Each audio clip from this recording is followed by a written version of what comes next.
Hey guys, JB here, and it's that day. You know what?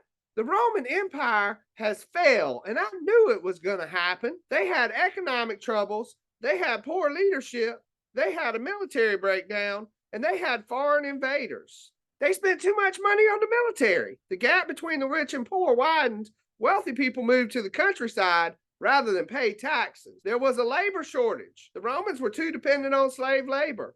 When the empire stopped expanding, fewer wars meant fewer prisoners of war to use as slaves. Many weak emperors came and went during the decline of Rome. They cared more about their own pleasure than the good of the empire. The empire was not managed well. Poor decisions were made.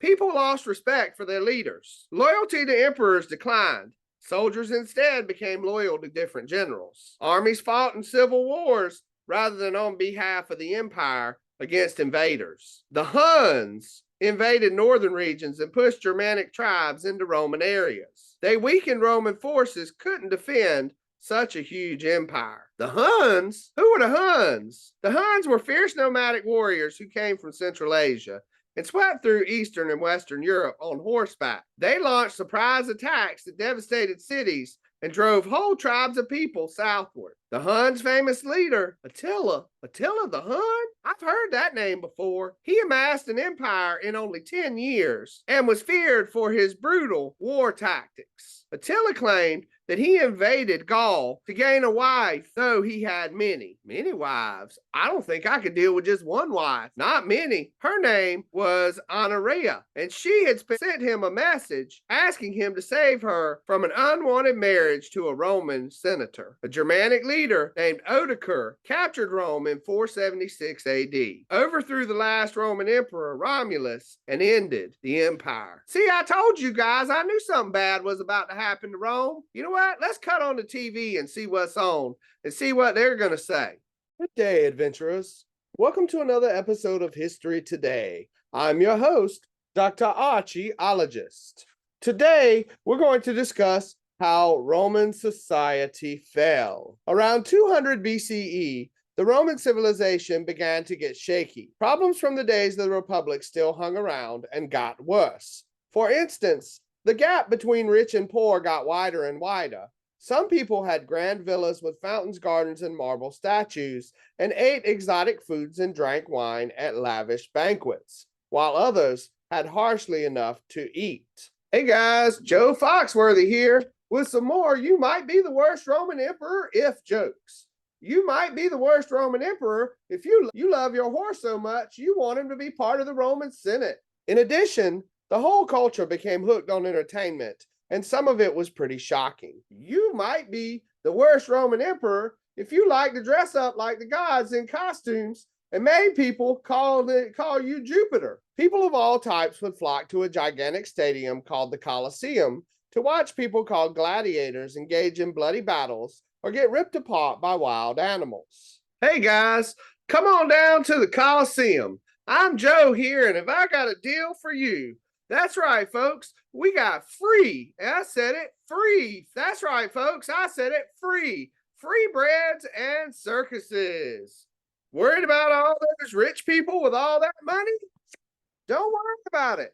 Come and join us. The free bread and circuses. All the entertainment you can get. It'll be so good, we'll get you hooked. You'll be addicted in no time. Come watch the gladiators battle it out. We'll give you free bread to eat while you watch. You'll get satisfied and be distracted.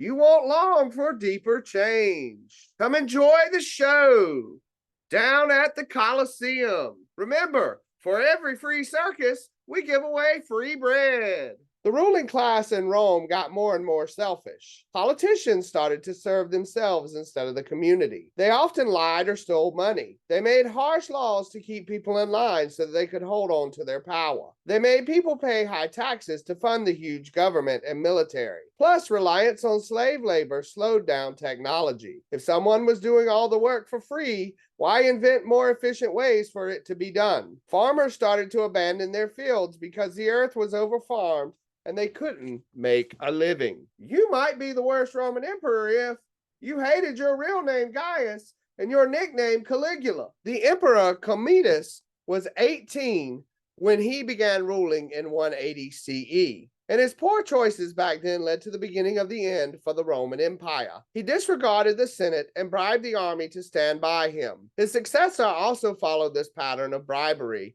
and poor leadership. You might be the worst Roman emperor if you punished anybody severely who called you Caligula. Rome faced other problems too, like having to pay mercenary armies who had no loyalty in the empire, battling inflation due to making too many valueless coins, fighting off plagues, and fighting to keep the land they had conquered.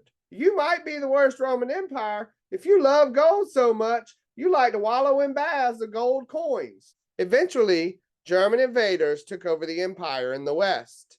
Constantinople held on as the capital of the Byzantine Empire. You might be the worst Roman emperor if you had huge pleasure boats built called Nami ships with baths, heating systems, banquet rooms, gardens, and statues. Thank you guys, and join us again next week as we discuss the Byzantine Empire. You might be the worst Roman emperor if you spent so much money on entertainment that Rome was almost bankrupt. Oh man, that was pretty good. I like Dr. Archie, and I see Uncle Joe's back at it again. Y'all don't let him swindle you. I guess he's going to try for a comedy career next. Y'all have a good night, and I'll see you next time. You know, when Rome fell, another empire's gonna rise. Bye. Uh-oh, gotta go. Here comes the Roman army to get me. Ah!